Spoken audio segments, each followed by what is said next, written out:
राऊतसाहेब, आशा भोसले यांचं काल निधन झालं. उद्धव ठाकरेंनी आपली आदरांजली व्यक्त केली आहे.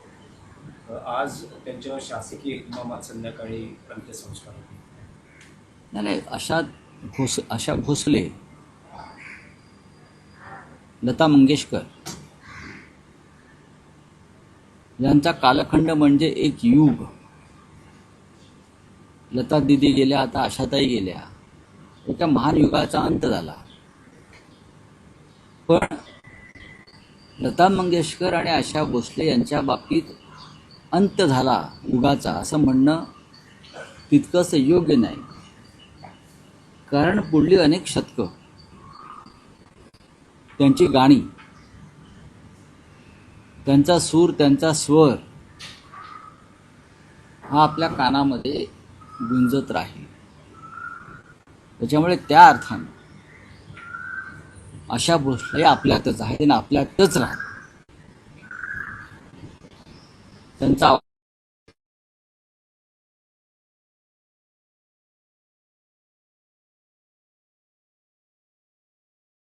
आणि त्यांनी या क्षेत्राला दिलेलं योगदान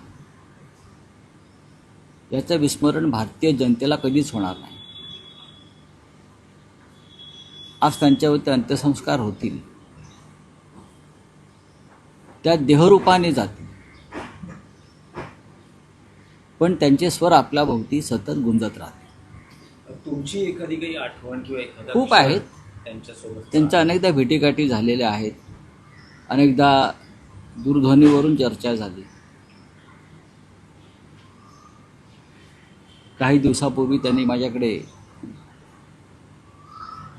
एका मराठी निर्मात्याला आल्या स्क्रिप्ट मला वाचण्यासाठी पाठवलं होतं आणि त्याच्यावरती आम्ही चर्चाही करणार होतो. अनेक गोष्टी असतात आपल्या जीवनाचा. तो एक आशा भोसले आणि लता मंगेशकर किंवा मंगेशकर कुटुंब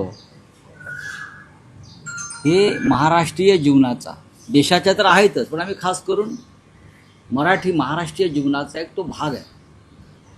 तो कधीच दूर होणार नाही.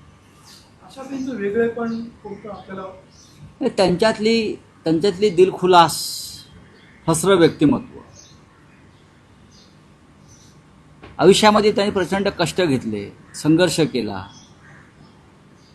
त्यांच्या जीवनामध्ये ताणतणाव आले, पण त्यांच्या चेहऱ्यावरचं हास्य आणि त्यांचा तो मजाकिया अंदाज याला कधी आपल्यापासून त्यांनी दूर केलं नाही. आणि माणसाचं हेच वैशिष्ट्य असतं कलाकाराचं, की त्यांच्या मनातली वादळे ते चेहऱ्यावरती, कलेमध्ये, स्वरात आणि सुरात कधी आणत नाही.